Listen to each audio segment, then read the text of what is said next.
बदली हुई सास। मनोरमा आज सुबह से ही बड़ी तेजी से अपना काम निपटा रही थी। उसके पीछे की वजह भी काफ़ी खास थी। उसको पूरे 3 साल बाद अपने मायके जाने का मौका जो मिला था। काम करते वक्त वह काफ़ी अच्छी महसूस कर रही थी, क्योंकि सासू माँ ने उससे कहा था कि कुछ दिनों तक उसकी ननद, जिसका नाम गीता था, वह नहीं आने वाली थी। मनोरमा की एक ही ननद 100 के बराबर थी। मनोरमा शादी करके जब घर आई थी तब गीता को अपनी बहन की तरह प्यार करती थी, क्योंकि उसे खुद की कोई बहन नहीं थी। लेकिन कुछ ही हफ्तों में उसे ये पता चल गया था कि उसकी ननद किसी जेलर से कम नहीं है। हाल में ही गीता का ब्याह हो चुका था, लेकिन उसे अपने ससुराल वालों की किसी भी प्रकार की चिंता नहीं थी। उसे जब जी करता वह अपने मायके चली आती और मायकों वालों पर अपना हुक्म चलाती, खासकर अपनी भाभी पर। वही तय करती थी वहाँ पर क्या खाना पकेगा, कोई घूमने जाएगा कि नहीं, या जाएगा तो कहाँ जाएगा। गीता ही थी जो हर बार मनोरमा को किसी न किसी बहाने से अपने मायके जाने से रोक लेती थी। लेकिन आज का दिन कुछ अलग था, क्योंकि माँ के कहने पर मनोरमा के पति ने उसके मायके जाने का इंतजाम कर दिया था। ट्रेन की भी टिकट बुक हो चुकी थी। सारा काम खत्म करने के बाद मनोरमा अपने पति के साथ अपना सामान लेकर घर के बाहर निकले ही थे कि सामने से गीता आती हुई दिखाई दी।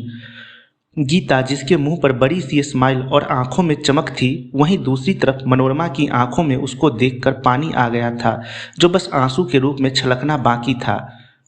भैया भाभी के पास आकर गीता ने कहा, क्यों भैया, कहाँ चले गए? अपनी पत्नी के साथ सैर सपाटा करने के लिए अपनी बहन को भूल गए क्या?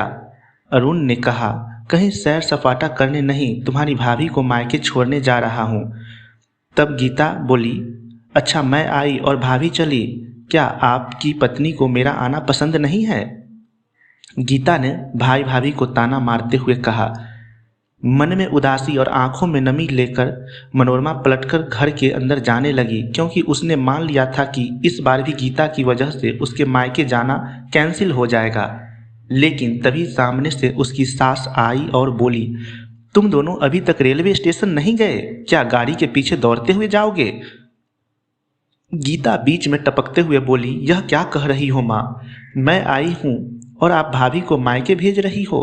क्या अब आपको मैं इतनी खटकने लगी हूँ?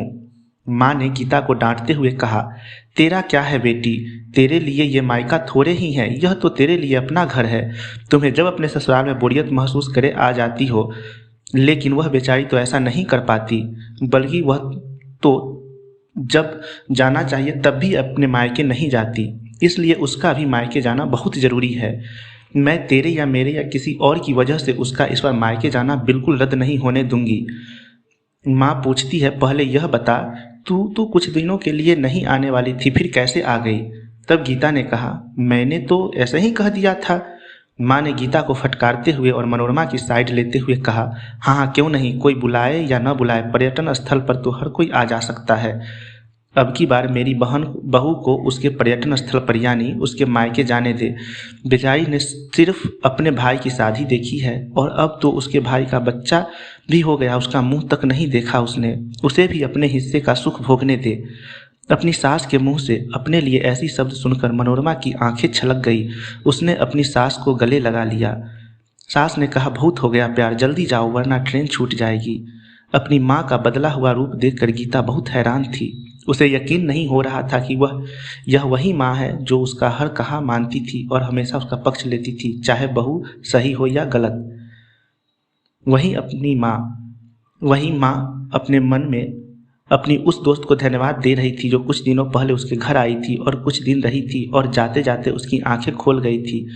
सहेली ने उन्हें बताया था कि वह अपनी बेटी का मुंह छोड़ दे, वरना अपने बहू और बेटों के मन में अपनी इज्जत खो देगी।